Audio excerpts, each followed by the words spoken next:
Hello. Good evening, everyone. Happy Friday. Welcome to another a session at the Mackmyra Inn, your local virtual pub. I'm Richard McKeon, one of your landlords for the evening, joined as ever by my friend and fellow landlord, Micky. I got the point right first time, backwards. No, I got it wrong. I always get it wrong. It's been a year. I'm always getting it wrong. Good evening, ladies and gentlemen, and welcome back to this instalment of the Mackmyra Inn. Absolutely fantastic to have you all with us again. So this is it. This is the first time I've got that point right. The first time. It's the last time we're doing this. Our pub on Friday, because we're moving to Wednesdays. A break next week and moving to Wednesday the 21st. But I think, Mick, I'll hand over to you if that's okay, and you can give us a few updates what we might have coming up and what might be involved in that pub session. Yeah, sure. I just want to touch on Lawrence's comment there. Lawrence, you're 24 hours late, my friend. Unfortunately. Oh no. The tasting was last night.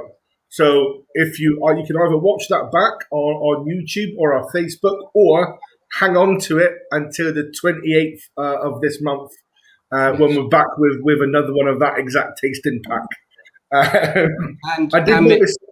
And a special guest as well on the 28th. Yes, and we will, Lawrence, we will have a special guest, Ben Bowers, the spirit specialist, will be with us for that one as well. So I did notice something a bit strange in my Facebook notifications this morning, telling me I had 3 things on today.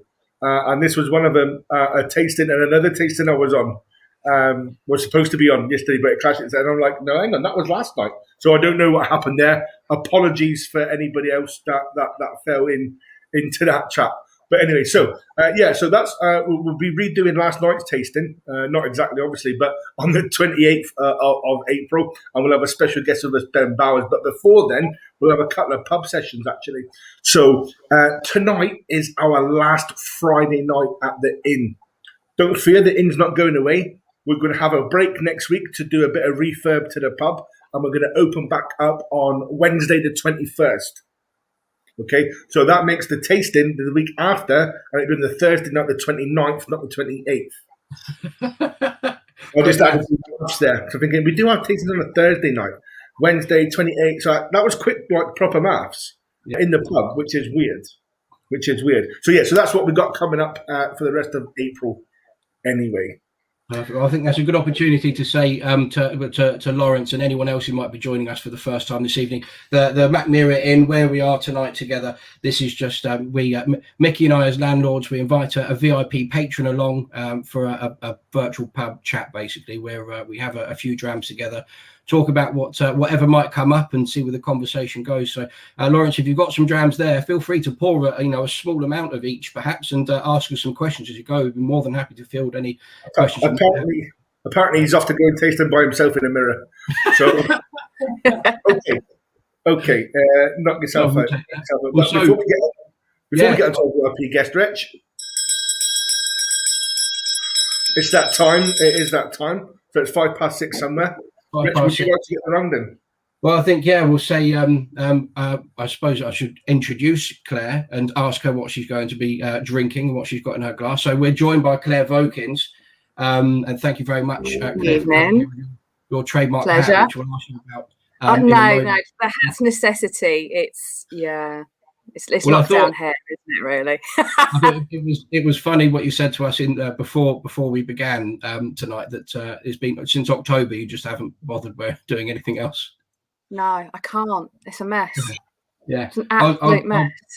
I'll stop cutting mine since October. I'm just going to grow it out and go full Joe Wicks and see what happens. So I'm in that transition phase at the moment. But Claire, if anyone joining us is unfamiliar with who Claire is, although I have a feeling that most people in the audience, or patrons, I should say, joining us from home tonight, will probably know who you are. A whiskey blogger, the occasional bit of work for the boutique whiskey company. Occasionally, yes. Yeah. So, anything else in your I'm a blogger. I don't review whiskey, but I would take a topic that interests me and, let's say, probably triggers me, and then I'll rant about it in my blog.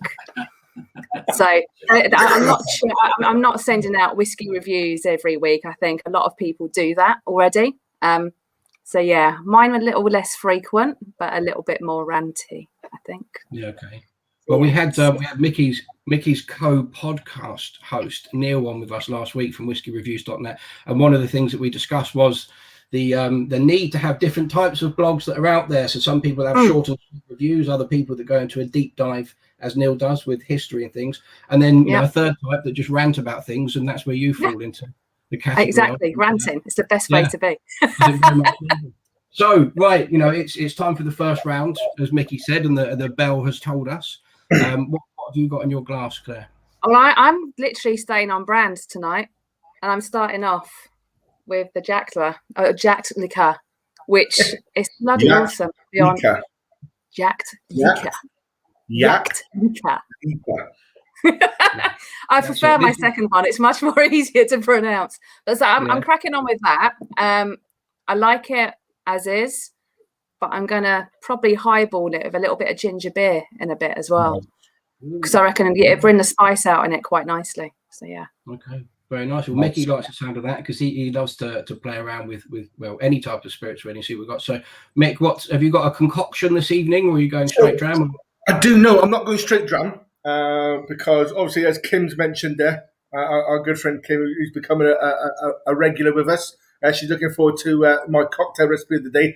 I'm going to make some people happy, but also slightly disappointed at the same time. It's not quite the mental concoction I would maybe sometimes come out with. However, in celebration, shall we say, of World Gin and Tonic Day, International Gin and Tonic Day today, if anybody didn't know, I've gone for a slightly, I wouldn't say souped up, but an additional gin and tonic. So I've taken some of our lab gin and taken a nice house double, not house, a proper double of our lab gin. Three pour. Yeah, I know my measures by now. What I've done is I've added some manzana verde or some green apple liqueur to that. That really lifts the apple in the lab gin itself, and just topped up with some simple tonic and garnished with, as always, a sprig of mint from my ever-growing mint plant in my kitchen window. Very nice. So so that's my concoction of the day. Rich, what are you having? Yeah, well, listening to that, you know, talking about these apples and things there, I was making a decision before about whether or not it would be apple bloom for me or grunt tea, the green tea. And I went for the green tea, but now I feel like I might reach up for the second one, at least up there, and get the apple bloom down. But yeah, I'm going to, whereas Claire's going yak liquor, which is basically how you say it, Claire. You're in an establishment where people will correct your pronunciation. That's absolutely fine, and I'm looking forward to it. It's all about education. All about education. So the green tea for me. So yak liquor was autumn release from last year in part of our seasonal range, and then green tea was the one that preceded it from spring last year as well. So that's it for me. And I can't get enough of this one. So I'll say Scott, and glad to have you here. Thank you for joining thank you for having me. I mean, obviously, it being the last show for a while, it's the best time, isn't it? Really? Only a week and a half, pal. Do you know what I mean? It's only a quick refurb. Tamara, our regular in the pub, and our brand ambassador, Mackmyra brand ambassador in Cologne in Germany. She's on the Little Brown Hund. Beautiful, absolutely fantastic whiskey. So Little Brown Dog released a 12-year-old American Virgin Oak single cask Mackmyra, and they named it Little Brown Hund, which is Swedish for Little Brown Dog, which I thought was I thought was brilliant. You start mocking me already, Vokins. I thought that was sincere at first, and then I realised she was definitely. Did you remember it's me? Yeah. I did. And then the face change. I thought she's mocking me openly. So I'll say, any of our patrons joining from home, please let us know in the comments as Tamara's done what you might be drinking, how you're closing the week off. Supposing at least that you are finishing work today, hopefully. Starting the weekend. Yeah, start of the weekend. Yeah, how are you kicking your weekend off? Let us know what you've got at home. Claire, I think I'll hand over to you if I can to save me doing the job, and I think you'll do it better than I could anyway. Let us know a little bit about who you are, what you're about, and how you got into whiskey, I guess. Okay, so I work in horticulture. Got into that in about 2006. Prior to that, I worked in housing for local, what are they called? Public housing. Anyway, and before that, I was an aircraft mechanic. So it's it's a long history of work. Generally, very much outdoorsy. Getting dirty tends to be the main theme of all the jobs that I've had. But in 2004, 2006, I became one of those people that was special in that I became allergic to lots and lots of different food types. And that's why I got an allotment, so I could grow my own food, get rid of the chemicals, blah, blah. And at the same time, I was diagnosed with a minor liver condition, which meant I had to sort of look at what type of alcohol I was drinking and all this kind of stuff. Anyway, skip forward to a few more years and got down to the point where I can't drink red wine anymore, and I can't drink the volume of liquid anymore. And thought I need clear, clean alcohol, which left me with vodka, gin, whiskey. Vodka's boring, can't stand gin. And whiskey, I used to hate the smell of. And, I'm sitting there going, I need to drink. Okay, so what am I going to drink for the rest of my life? So I went out and I bought a bottle of Aberlour, 12-year-old. Okay. And I took the top off and I poured the dram. And I sat there and did that every night for 2 weeks. I didn't drink it, just sniffed it, because the smell used to make me gag. And I needed to get past that point in order to enjoy the dram. But I did. And the more I looked into whiskey, the more I realised I did not have a clue whatsoever. And I like to be educated. I like to learn and find out the most I can. So I contacted the Soho Whisky Club in London, which is a private members bar, and explained my situation, because normally you have to be nominated to be able to join as a member, but I didn't know anybody there. So I went in and was interviewed by George, who was working there at the time, and Patrick. And £250 later, membership paid, I'm sat in a chair drinking my first whiskey and being told about it.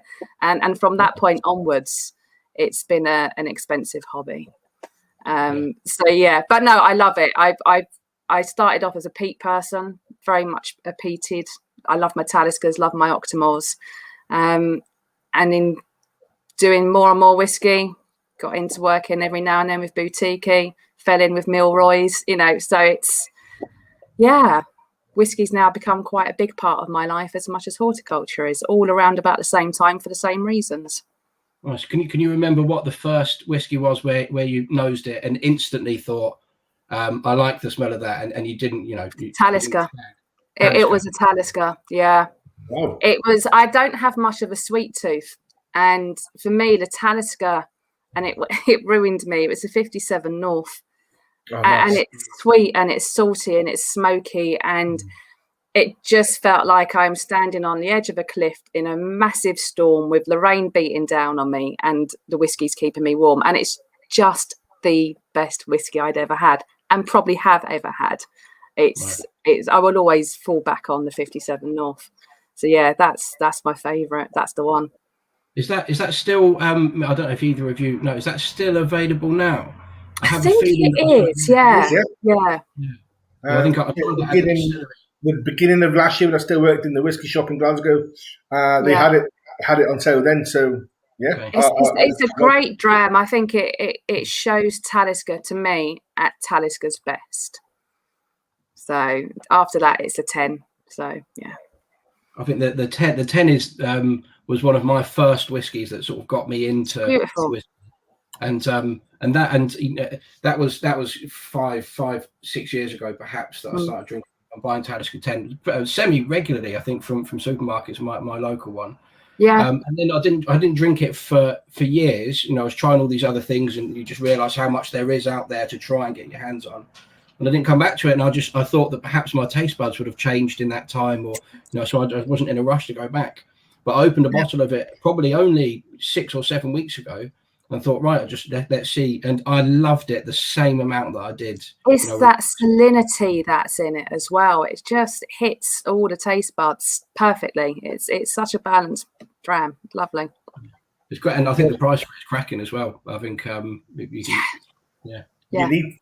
Saying about the salinity, me and Rich had the pleasure of trying a dram the other week for the pub when we did our Saturday special for International Whiskey Day. The Keurig, Irish single malt. I really want to try that. Yeah, So that sounds I know like that I'm going to like that from some of the tasting notes and where it's from and everything. Yeah, I need to get my hands on some of that, definitely. I can sort a dram out for you, Claire. If we another stroll, or I'll post one over to you. Go for a wander again, shall we? It is salinity. It's salty, that's for sure. It's rich, and it is. I wasn't sure, what I'd think going into it. The same way that I wasn't sure what I thought going into the green tea, to the grunt tea. I thought, I think with whiskey, you can get so stuck in a particular flavour, a particular style. You think you only like one thing, when actually there's so much that's out there to discover. Going back to boutique and working on the boutique table, when people come up to you and say, I only drink sweet whiskies, or I don't like peated. My challenge at that point is to teach people about peated, and that it can be sweet, and that it can be a little bit salty, and sometimes you can give people a dram and you can't taste the peat in it, and you'll say, well, it's definitely peated. So I think there's an issue with the language we use around whiskey sometimes. So there's a difference between smoky and peaty, but a lot of people will put them as the same thing. You can have a smoky whiskey that hasn't got anywhere near the peat. So, so I like to get people to, develop their palates a little bit. I think it's good that you do it. Mick and I, on the tastings that we do, Lawrence joined us earlier and said, he's obviously missed last night. But when we talk about the Svensk Rook, quite often we get to that. And people, the people that didn't like smoky whiskey before, because as you've described, some people have got a one-dimensional sort of view of what it is. Because I think the experiences with drams that I really enjoy, but things like Lefroy, Lagavulin, Ardbeg, for example. And people have tried that, and they just assume that therefore all smoky whiskey is going to be like that. When actually you can get smoke just from the char of a glass. Exactly, and that can give that real sweetness to it as well. And I think, a lot of people will say, "Oh, I don't like champagne," when the first ever champagne they had was Moet. And nothing against Moet, but that's rough in your mouth. It can hurt literally. And I think if your first ever whiskey is something like Lefroy, that could put you off whiskey for life. It's a very definitive taste, and if you're not prepared for a mouthful of something that tastes like a hospital with a little bit of ashtray applied to it that still tastes sweet and smoky and wonderful, you're not going to go back to whiskey very quickly. So interesting visual of back in the day when smoking in hospitals was still permitted.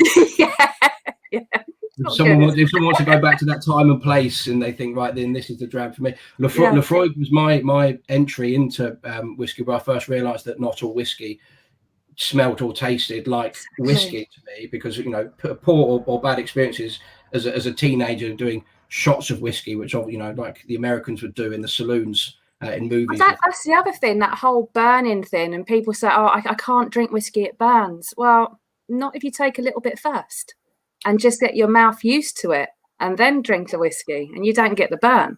You're going for people who are drinking, if you're drinking lagers and beers, maxing out at 10% if you're going for a nice, heavy artisan. And then if you're drinking wine, you're maxing out maybe at 14, 15%. And then suddenly you're taking this jump to 40%. Of course you're going to feel it. It's a big jump on the alcohol. So, you got to build up to that gently. Oh, with cast strength whiskies, I think I go into them now. Anything 60% or so. I tend to. Well, Mick and I do the same thing. We always try something neat for the first time. Neat, see how it's been presented, especially if if someone, a blender, has played around with the ABV and offered it at something they think it should be, and then add water afterwards. But even even at a really high percent, you can get a really smooth cast strength that doesn't require water. And I've sat there, with a pipette doing one drop and then trying it, and then one drop and trying it. And I think the only time I've ever done that to the point where I've written it down is Deanston Bordeaux Cask Finish 2008 requires 8 drops of water. And it's perfect. At that particular point in time, though. Because if you and that was at Milroy's, and I said literally one drop at a time, 8 drops. ridiculous. Your man at boutique there, Claire. Yeah, can we get rid of Dave? We're not talking about about gardening tonight. And he's in for a can of beans, you dancer. We've got a few people, a few previous VIP patrons joining us tonight in Dave and Andy from Altbox there. Absolutely. Well, Dave's an absolute star, and to be honest with you, he took a punt on me working with Boutique, and I'll always be forever grateful for him for that. You know, it's led me into this world and built my confidence, and I enjoy bringing other people in. I still class myself very much as a newbie, even though I've probably been drinking it for about 8-9 years. All of us are learning all the time. I think as soon as you hear somebody say they know everything or try and profess or come across as though they know. There's a term for that, and I can't remember what it is. I hope it's not a sweary term, Claire. No, it's not a term. I'm sure someone who's watching who will Google this. There is a term for being an expert that those who speak more about a topic probably know less. Okay. And there's a particular psychological term for it, and I cannot remember what it is. I don't know what psychological term, but there's one that you can call somebody an asshole. An asshole? I've not heard of that one. Yeah. I like that. I'm going to remember that one. That's borderline. That's okay. So Dave mentioned he might have some gardening questions for you. I imagine he's off lining those up now. But just to tie in a little bit of your horticulture work and your work in Whisky, anyone that's watching that's been to Milroy's of Spitalfields might have seen a bit of something you've left your stamp. Yeah, I have.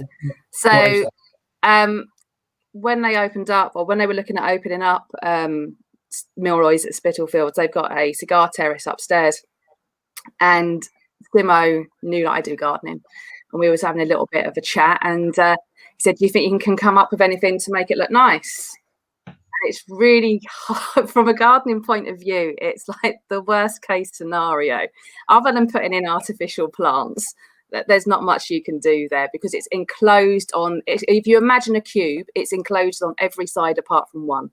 So there's hardly any light or anything there. So I had a chat with a few people, and I got down to the point that the only thing we could use is moss. So I worked with a guy that I know who works with moss and doing moss walls, and we found a guy who does amazing metal work, and I came up with a design of a moss wall with the Dram House logo in metal imprinted on the sort of within the structure, and it's huge. It covers up the whole of the wall. And I remember bringing the metal samples in for Stimo to have a look at, because I'm sitting there going, oh, this could be on Instagram. People are going to love having their picture taken here. And the last thing I wanted was that when you take a photograph, for the flash to hit off the metal, so you don't get so I'm standing there taking photographs of the metal to see which one absorbs the light, and Simo's like, they all look the same to me. Like, oh, this one's really different. But no, it's great, and it looks. I am very proud of it, actually. I think it looks great, and I'd like to do some more stuff like that. So yeah, I think it does look great. My training was done when I joined Mackmyra. There's a room at the very top. They've got little humidor and things there for to help with the cigars for the terrace where you've got your work. And we had a little tour. We went around because I hadn't been to the Spitalfields location at that point. It's cool, isn't it? It is cool. Sorry? Go on, Mick. I just say it had only opened up a couple of months before, so I think it was open on the October just before you started. Yeah, it was a great night. Yeah, next to new. But yeah, so we went out and looked at that balcony, and I looked at that wall, and I thought, that's an awesome wall. That's just, I thought it was, because it's a very creative, because I had no idea. I think you and I had met, and we've been talking a bit on Twitter. We might have even been Circus then. I think it might have just been just before the Circus. No, well before Circus. Yeah. But I just thought it's a very creative way of using that space, because it's such a small amount there, and to make something interesting as well. I thought it was, I thought it looked great. So when I eventually found out it was you, it felt like I sort of knew a famous person, because someone, an artist. No, I just play around with plants. I'm not famous. I'm just going to switch my light on, guys, because it's getting really dark here for some reason. It's got very cloudy. outside. That's better. As the time goes on, the sun sets a bit more, Claire. Is that what it is? Yeah, I think that's what it is. I haven't figured it out. It's just it's extra dark for this time of day at the moment. Usually Claire's in bed by now. She's up at 4 o'clock in the morning to go. My bedtime's like 8:30, 9 o'clock. So. On the horticulture front, I know there's a topic that Micky was keen to discuss, tonight again. You came to join us when we did the Bjork Sav launch a few weeks ago. Yes, yeah. We've had a few people. I know there's some people in patrons joining us this evening as well that came along, and we spoke about. We had a lock-in afterwards. I think 4 or 5 of us, and spoke about something you do with veterans growth. Yeah, so I'm wearing. Which way is it? It's this way, isn't it? Yeah, there we go. Yeah. I've got the merch on tonight. So, Veterans Growth was set up about 2.5 years ago now, maybe even 3. It's been a long time. By Jason Stevens, who is a partner of a friend of mine in horticulture, and Jason was retired from the army medically, and he found after all the treatments that he'd had, the one that worked the most with him was horticultural therapy. And over time, an idea has developed to try and help other ex-service personnel who mental health issues, PTSD, just not having a great time of it by using horticultural therapy. So we now have a farm down in Westfield near Hastings. We've got quite a large piece of land at the moment with a huge polytunnel. We're growing fruit and veg. The veterans that come to us, they can self-refer or be referred by their doctor. Oh, there we go. And basically, we will work with those people to just try and help out, working through any issues they have, really, but also within their plan of getting better and working with their mental health teams. So it's brilliant. We're running courses on a day visit kind of style at the moment because of COVID, but eventually what we do have is a residential unit, and we can have families come down. So while the veteran is having their time with us doing the work, and we can then take the family out for the day to give them something to do, because going through something that intense, you want to have people around at the end of the day as well. And if it's your family and we can have everybody there and work with them, it's really cool. The work that's been done over the lockdown has been outstanding. We've got loads of hard landscaping done, so we've got all the accessibility ramps in, all the patioing's done, all the hard standing areas. Like I say, the polytunnel is up. We've got pigs now. Eric Nice. and Ernie, the pigs. So that helps people, learning animal husbandry as well. And one of the veterans over the last few weeks has built an amazing area outside all by themselves, where you can just sit outside and have a little bit of time out, whether it's for a legal smoking area and things like that. But he's got that time to go and do that, and working with us, working with Jason, it's amazing. Actually, we've got one of the veterans has done a video for us, which we're about to get signed off so we can put it out a little bit more publicly. Nice. And I watched it the other day, and it had me in tears. Oh, man. And it takes a lot to make me cry. Oh, And man. Jason was watching me while I'm watching the video, and I'm like, go away, because he was just talking about the effect that Veterans Growth has had on his life at the moment. And to understand that that person wakes up every day because of our help is amazing. It can't, if we can help one person, then our job's done, Yeah. So definitely I'll do the plug. Find the website, donate, get on board, follow us, retweet us, just have a look at what we do, because we're just going to get bigger and bigger. Hey, there we go, going across the bottom. So yeah, it's amazing. Obviously, this is quite close to my heart, being an ex-military man myself as well. You've got a couple of things on the go at the moment, Claire, haven't you? You've got Team Veterans Growth for the My Superhero Run. Yeah, so it's a 5K that you can do anywhere, but dress up as a superhero. And Jason, it's quite, he's a big lad. You'll see the pictures of him on on the website. I believe he's going to be dressing up as Wonder Woman. Nice. Yeah, Nice. yeah. I'm not doing this because I don't do dress up. I'll do so. I can't do running, as we found with my broken foot again.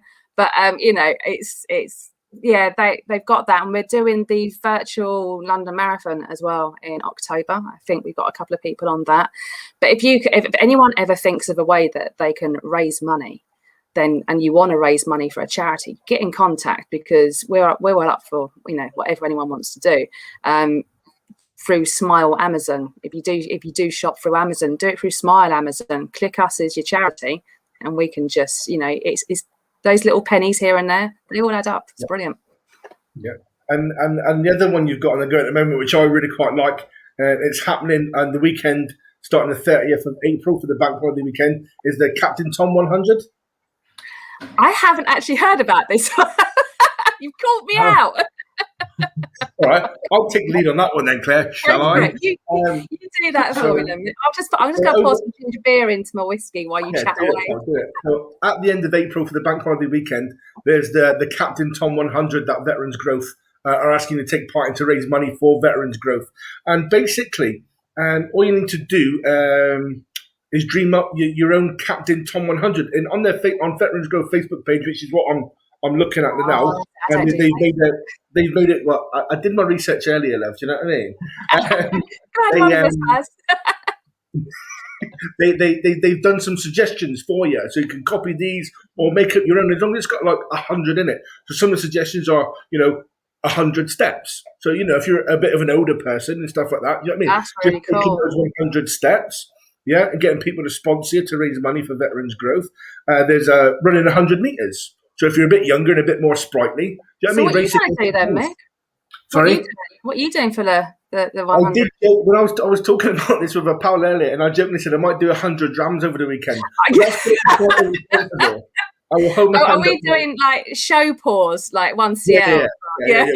Potentially 30, so 100 1CL pours, over the weekend. So that's potentially, a full-size dram per day.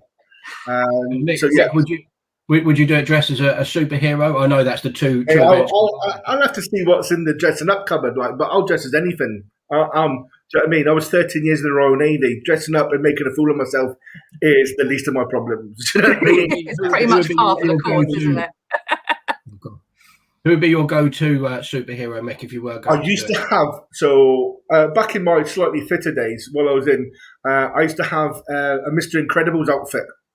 And I brought it because people used to say to me, because I was starting to grow the belly a little bit, people used to say, Mick, you look like Mr. Incredible. Do you know what I mean? So I was like, sweet. So obviously every year, until obviously COVID kicked in, there's the Army-Navy game at Twickenham every year, where the Army play the Navy at rugby.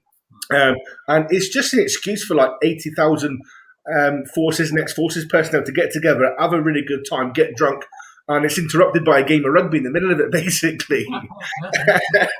And it's a great day out. So people go dressed to that as all sorts of. I'm sure you've been to a couple of games, have you? And you've seen the crowds and stuff like that. What, rugby? Yeah. Do you know, I've never been to a rugby game ever. Oh, no. And I like a Guinness, and that's just ridiculously sad. We'll have to rectify that. But absolutely. Some of the other ideas is, if you're a bit of a footballer or whatever, you can score 100 goals. Do you know what I mean? Have a wee kick-about with your pals, baking 100 cakes, climb 100 stairs, just anything. That's pretty cool, actually. Yeah. I might do that. I'm trying to think what I can do.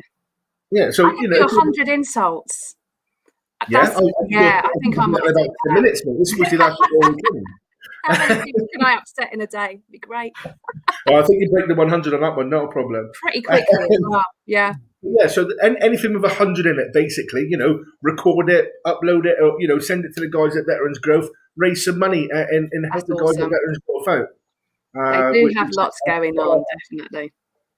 I've noticed a couple of some of the circus members have put up they're going to do 100 drams. There's been a few suggestions coming in there. So, yeah, there you go. Whisky and Derek, 100 drams each. Do you have to do it in a certain amount of time, Mick, or is it's over the weekend, so it starts on the Friday of the 30th, and obviously, would finish up. Bank holiday weekend, isn't it? Complete your 100, whatever, by the Monday. Just take some pictures of yourself doing it, or a wee video, 100 keepy uppies or something like that. If you're a footballer, I'm sure some people could smash that out, no bother. Exactly. If you're taking photos of yourself doing 100 drams, it just by about 30 to 40 and 50, just getting more and more blurry, less focused. You're just taking a photo. I just think you need to have a time-lapse camera up. Yeah. No, I don't know about you. You need something. But obviously, if you're going to attempt 100 drinks or something like that, make sure they're dead small ones. Do drink responsibly, guys. Okay, because one of the big things that they do at Veterans Grove is while they're staying in the residential, it is a dry area. Yeah, it is a dry area, which that is a sensible way to be. We don't want to go putting anybody in any situations they're not going to be comfortable with. So, yeah, exactly. Thank you for bringing that up. It's very good of you. When Rich said that you wanted to come on, automatically straight away I was like, Rich, we need to talk to her about Veterans Grove. Yeah, no, I will talk to people about that all day. So yeah. It is amazing what they're doing. I'm very proud to be part of it. So that was the first thing that Mick said when I said I spoke to Claire about coming to join us at the pub, and he said, "Oh, we need to talk about veterans growth after." And then we need to talk about it every day. When we met yesterday, and I said, "Oh, Mick's really keen for this to be on the pub chat agenda if we ever had one." Yeah. And you were wearing a jumper and you were dead chuffed. I thought you turned around to show me your back, and I thought you were looking off into the distance. I see the logo. It's huge on my back, and I'm pointing to it. Richard's like that. I was like this. What are you looking at?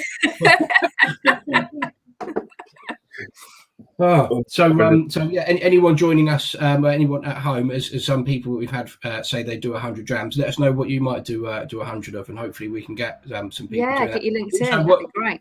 What you said about the gardening thing as well, I can see that working so well to help people have some focus and during lockdown. So anyone joining as well, let us know what you've been doing to if anything, to sort of take the edge off and to a bit of meditation, if you will, because it's a form of it, I suppose, focusing on something. It is until it becomes your job. When it becomes your job, it's a whole different thing. But I'll be honest with you, I mean, like yesterday, one of my clients I've turned up at her garden, and because I'm so great, there's not much to do at the moment. It's all on schedule. And she said, well, there's a little bit of weeding around the corner. I'm like, I don't want you to have to pay for me to do some weeding. She goes, no, go and do some weeding. 3 hours of heaven. Like literally just weeding for 3 hours. I was just completely zoned out. It was lovely. Absolutely lovely. You got robins jumping down and grabbing the worms, and some of the plants are smelling absolutely beautiful. But just to not think about anything apart from exactly what you're doing there and then for that 3 hours, it helps a lot. It does make you switch off, and you can't buy that. Well, the client can, but I can't buy that. Do you know what I mean? It sounds lovely, and then I think about what time your alarm goes off, and just at silly o'clock every morning. So I'm not sure if it sounds as appealing. I'm used to it. I've been doing like that since I was 16 years old. Do you know what I mean? So it's one of those things. Deal with it. Mick, I could do with a second drink. I don't know if that bell's. I was just thinking about that, Rich. I was just thinking about that. So we can't do it without the customary bell ring. I was just waiting for Claire to shut up for a minute to get the bell. I can't help it. You brought me on to talk. I'll talk. It's not a problem. So yes. What your second drink, Claire? I think you might have already poured. It's just a top. Well, I have. I've actually just for Phil Walker, who was looking earlier on. He mentioned that the ginger beer and the yak liquor sounds good, and it is. It works really, really well. It's that could become a summertime drink actually.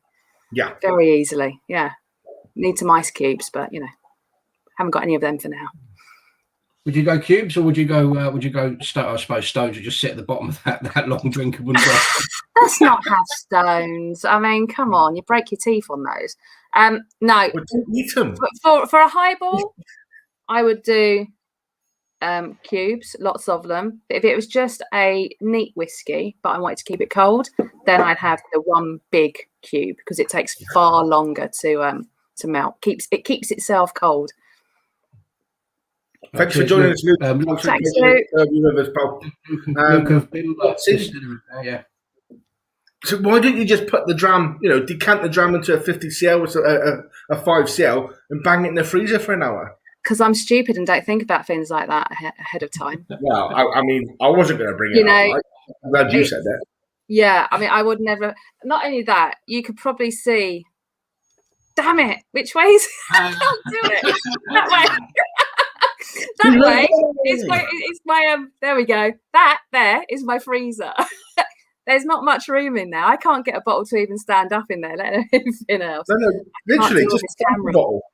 Pour a dram into it, because all I do is pour a dram into a sample bottle. Yeah. In the for an hour. So I tend to do it with my Brooks whiskey. Got enough blooming sample bottles lying around, I tell you. There's I would imagine you do, pal, like the rest of us. I do, yeah. You know what it's like with all those swaps going on.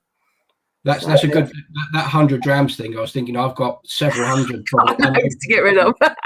The sample things. So that's not a bad way of putting a dent in that collection. Getting in the way of my partner Heather putting any books where they're supposed to be. You know, I moved them a long time ago to make room for these bloody sample bottles. Mick, what are you having for drink number 2? Well, since I've still got a bit of ice, because I use big block ice as well for my G&Ts and stuff. So with that, I still had about half the block left. So and I quite enjoy our newest one, Bjorksav, out of the fridge. But I didn't plan ahead, so I've done a Claire. And just put some Bjorksav over some ice. You've done a Vokins, basically. Oh my God, I've done a Vokins. Done a Vokins. I remember that one. That'll be a thing from going on from now on. I've gone Mando Dio, the single cask smoky one for the Swiss rock band. Oh, yeah, 200 litre bourbon, peated recipe of ours. 396 bottles of. And 50.7%. It's not too often you get to find unless you buy a cask or not go in with friends, you know, as we did with the Whiskey Circus one. The Mackmyra, anything above sort of 50%. I think Little Brown Dog is there or thereabouts. The Little Brown Hood 9.8 on the edge. Yeah, but this I've always enjoyed this one. I have to say, I always enjoyed my first pour, the neck pour. I didn't get into it immediately, but as I've had 2 or 3 drams more afterwards now, and I think, you know, a bit of air in the glass of the bottle. What you do with your neck pours, that's who you give to somebody else. you just put the neck pours into a sample bottle and send them off. That's not a bad Our friends at the Whiskey Nest. So the guys at the Whiskey Nest, the subscription service, with a difference, had Mando Diao, the Mando Diao bottling as their subscription bottle last month. And tasting with the guys for that this month, it is Apple Blom. So the last remnants of Apple Blom left, because we don't have any. There's a couple of bottles dotted out in the wild in some of our shops, but we don't have any left. Just think that was 2 years ago we released that. That's it. Well, that's the reason I didn't go for the Apple Bloom. I said I was debating that on the Grunt Tape before we started, was because I've only got about a third of my bottle left, and I'm not getting any more from us now. So I thought I'll save that for a bit. Factored into the guys at the Whiskey Nest have got some. I've got a couple of bottles. Yeah, you can find it. Can be found in the wild. Yeah, that's for sure. It's around. Claire, I think it was, if I'm not mistaken, it was Jason you were talking about a moment ago, who was going to get dressed up as Wonder Woman. Wonder Woman, yeah. That made me think a little bit about a discussion and conversation that you and I have been having a bit, and I know you've been having with a number of other people. But it made me think about equality in whiskey and things like that as well. Because if someone wants to dress up as Wonder Woman, a chap wants to do it, he should bloody well be able absolutely to. And that was a brilliant segue. That was smooth. So smooth. You should be on radio. That wasn't bad. Yeah, I thought I was going to let it go under the radar, but I will take the credit for it. So You've been working hard on it, Dave. Been working hard on it. But that was to lead into it. Then perhaps now a bit more unceremoniously, but we've been talking a little bit about, you know, to use the phrase women in whiskey, basically. And I know you've got a fresh take on. I'm just going to go over there, pick my eyes up while I've rolled them across the floor and put them back in. I think women in whiskey, to start off with, it feels like you're only talking about people who work within the whiskey industry. And women actually sit on the other side of the bar as well. You know, we drink the whiskey. And we all know the big conversation started last year with a particular book, with a particular author. And I get it. I 100% get it. And I totally agree that the language is archaic and doesn't need to be within this century. And we've all moved on. But we also need to be careful, because most whiskey companies have thrived, or a lot of whiskey companies have thrived off the back of that book. They've enjoyed the comments, they've used the marking systems, and without having people writing about whiskey, whether it's in reviews or books or whatever, then people may not know new drams and explore whiskey. So I think to remove somebody, counsel them out of the industry completely because their approach is a little bit 1970s, I think it's a mild unfairness there, you know. Just stop doing it. Let's learn and move forwards. To talk about women working in whiskey, there are loads of women in whiskey. Historically, women get cancelled out of history a lot. They don't get written about. They don't, you know, the records disappear, whatever.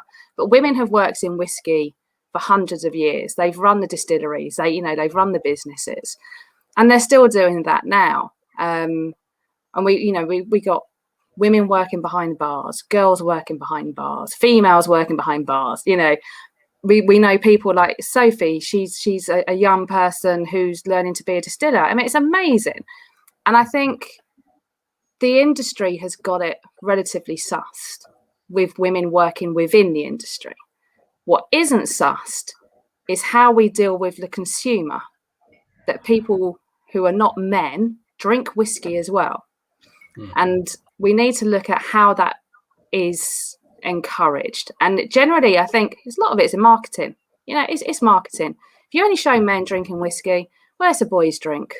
And I'll be blatantly honest with you, one of my first thoughts about joining a whiskey club was, yay, I get to go to a man's club and infiltrate with lots of men. It'd be great. Do you know what I mean? I could be Queen Bee, happy days, you know. And it sort of was like that. And it is still like that a little bit. It's a rarity to see a woman in a whiskey bar. But it's also a rarity to see a woman in a bar by herself anyway. It's nothing to do with the drink. It's society. It's probably in context, isn't it, really? You know, exactly. It is what it is. I've always sat in bars by myself. I don't care. It's something I do. I don't have an issue with that.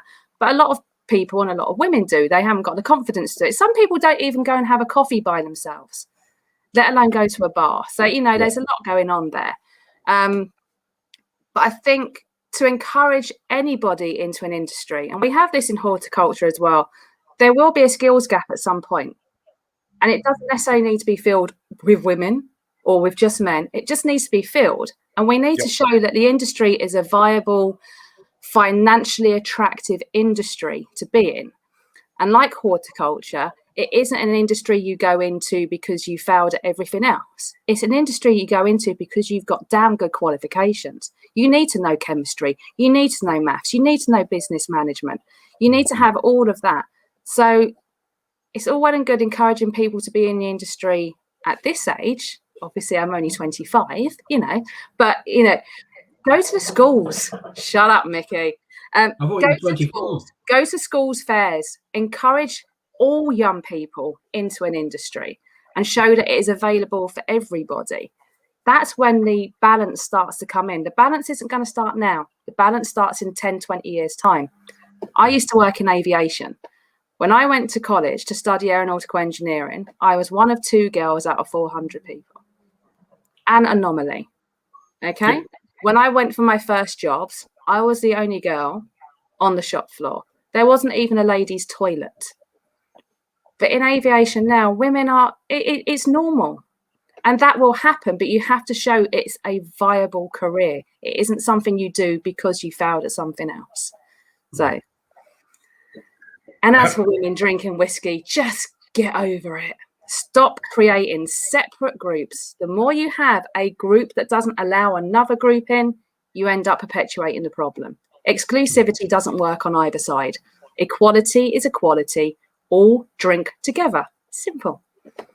That's my thoughts on it. Being polite and succinct as I possibly can be. You did that incredibly well, because I think after talking to you yesterday, I think, and I said to you, I was on the ceiling if there'd been one. Where we end up, I think. But I think what you said there, one of many important points I think in there is, you know, change doesn't happen overnight. It takes a long time to do it. And one thing, and another point there as well, is that at least from my, I wouldn't say experience, but talking to women that work in whiskey, they don't really find much in the way of sexism, and sexism will be an anomaly when dealing with other people that are in the industry, because I think for the most part, I don't think for one point, never have I thought, oh, this is mad that there's a woman working in whiskey, but it's customers and consumers that we need to, it's that side that needs educating. We don't need educating. We know it's simple, but yes, I have stood at a bar and ordered a whiskey, and the older gentleman next to me has said, oh, you might want some ice or water in that. And I've turned around and said, it's 40%. I don't need any more water added in that. And given him a whole rundown of the distillery. He went, I think I've been told. Yes, you have. Yeah. But, and I've worked with Dave Worthington at Boutique, and one of the best things, and it's like a trope now. It's a cliche that gets rolled out every time we talk about these things. Oh, do you actually like whiskey?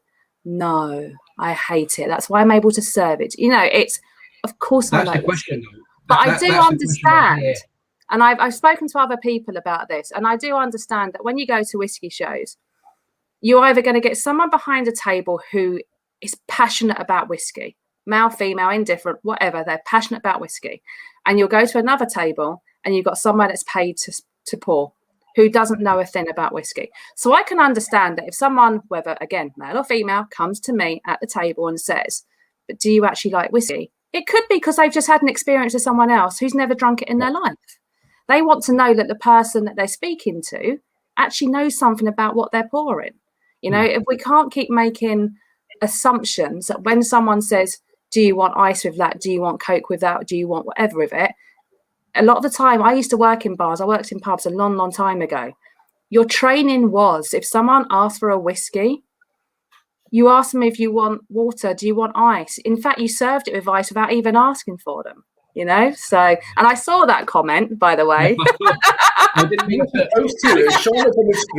Luckily, I know them quite well, cheeky little bugger. But cool. That's the thing, when a bar person says to you, oh, yeah, here's your whiskey, they've automatically put something on, then it's not because you're a woman. They might have done that with every other person who's gone there because that's how they've been trained. We need to stop taking every event personally. Think about where that person's coming from as well. And I know that doesn't sit on the side of various campaigns at the moment. I just think we need to be a little bit more pragmatic and include everybody in the conversation. If we want equality, then we have to speak with everybody.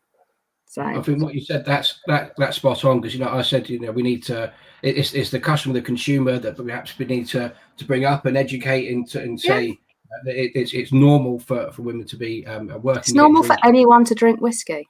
But what you said, that is and it's a good takeaway, not just for this, but for all sorts of aspects of life. A bit of understanding where somebody might have some sort of let's say prejudice or I don't know, some unconscious bias using those words.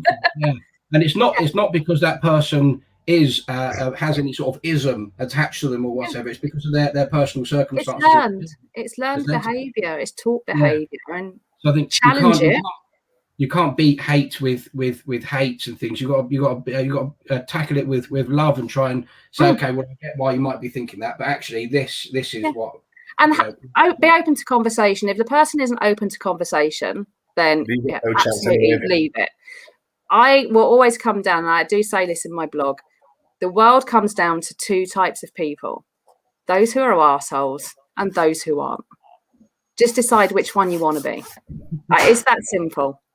Treat people how you want to be treated. Pretty much. And I think on that cue, unfortunately. Is that the end? That is that's the last words. Yeah, that's it. I could go another half an hour with that easy. Easy. Maybe we'll do a round two. Maybe we'll do a second round at the pub with you, Claire, at some point. The Vokins return. The Vokinator comes back. What that bell means is, pour your last drams at home. If anyone's got needs a top up in their glass, this is the point in our pub session where we ask our patron, our VIP patron, I should say, what their ideal whiskey scenario is. So we could ask you this another week, and you could say something completely different. I appreciate, but now, here and now, what's in your glass? Like in my ideal whiskey scenario? Yeah. So there's three things. So there's what's in your glass, who are you with, if anyone, and where are you? God, even though I knew this question was coming up, I still didn't bother preparing for it. So that's even better. I know. I think. Do you know what? I'm going to go emotional on this one. Go. I would have. Don't set me off, though. Don't set me off. No, my dad's no longer with us. There we go. And he used to drink whiskey, and I hated the smell. And I would love to sit down and have a dram with my dad with his drink, which was famous grouse. Simple as that, and just shoot the breeze with him, because that's what we used to do. But without whiskey, he didn't know me as a whiskey drinker. Yeah. Where are you? Where are you and your dad for this? Probably at his miserable cottage down in Cornwall, unfortunately. But we used to talk about loads of crap all the time, and I used to buy him bottles of whiskey for his birthday, and he didn't give a damn what night it was. He never appreciated a good whiskey. He liked a famous grouse. Even though famous grouse is obviously good because Glenturret, but at the time I didn't know that. I just knew it was famous grouse. So yeah. But that's one of my good friend Kenny McDonald's. One of the stories he tells about his dad. Kenny's quite big in the whiskey industry. Owns his own independent bottlers with his wife. Does lots of brand ambassador for a good few people and stuff like that. Great guy, really knowledgeable. But so he used to get like really, really good bottles for his dad, right? And his old man would just like, no, I just have like I can't remember. But I can't remember the exact blend, right? Let's just call it grouse, for instance, right? No. What it was, I think there's the Jewers, the Jewers 12-year. Jewers, yeah. It was something like that, right? You know what I mean? So, like, unfortunately, when Kenny's dad passed away, like doing the unfortunate thing about having to sort through the house and stuff like that, going to the back of the cupboard, and there's all these nice bottles of whiskey that Kenny brought him over the years. Just like, didn't realise he was investing in his future. Excellent. Oh, it's a nice story. That's a nice scenario as well. I've got a similar setup to that. I lost my father before I was able to have a dram with him that I enjoyed. He encouraged me to get into it a few years ago, and I just. To me, as we sort of touched on briefly earlier, all whiskey was the same to me, and based on my bad experiences when I wasn't drinking it properly and probably drinking stuff that didn't suit my palate as well. So I mean that's a nice that's possibly the nicest one we've had, Mick. We've had some very interesting. Lots of howlers, without a question, as in funny howling with laughter ones. I mean, I don't mean like absolutely horrendous ones. There's no bad horrendous whiskey situation, by the way, unless you find yourself run out of whiskey. That's probably the only bad situation. No, but that's it. I would say updates, Mick, what we've got coming up again, just as sort of a recap from earlier. So tonight we close the doors on the Mackmyra Inn for a week and a half to do a bit of renovation. We shall be back at a new time slot and a new day. So Wednesday the 21st of April, we should be back at 7 p.m. It's going to be the same format. It'll just be on a Wednesday evening at 7 p.m. as opposed to a Friday at 6. We've done this because, the world, or at least the UK, at least is starting to open back up into some form of normality. And you might actually on a Friday after work want to go to an actual proper pub. So we don't want to lose you. Obviously, because I'm quite enjoying this sort of situation as well. So we're going to move it to a Wednesday at 7 p.m. And then the week after that, on the Thursday, the 29th, not the 28th, the 29th, we shall return for our monthly tasting of our core range and Bjork Sav. So Lawrence, don't forget to come in and join on that one, my friend. We're going to have with us, me and Rich normally do it by ourselves, but we've got a special guest, as we've occasionally started to do now with our monthly tastings. And we're going to have our good friend Ben Bowers from the Spirit Specialist joining us for that one to take us through Bjork Sav. Me and Rich will cover not the boring old, obviously, but the same old core range stuff, and we'll get Benny to spice stuff up with the Bjorks have. So yeah, so I'd like to thank Benny from Crossroads for joining us this evening. So thank you very much, Benny.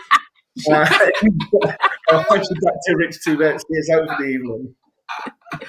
It's been a pleasure. Thank you for having me, guys. Yeah, Claire, we're so grateful for you to come along and do it. We knew we'd have a good chat with you after the lock-in that we had after the Bjorks Have launch show as well, especially. And yeah, you're one of us. You're welcome back anytime. Thank you so much.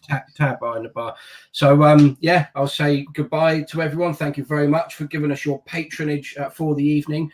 Hope to see you again when we move back to Wednesdays. Mick, I think you should have said also that you and I just want to go to actual pubs ourselves on Fridays. Well, I didn't want to quite drop that bit in there, Rich, but I think that was a foregone conclusion, my friend, you know?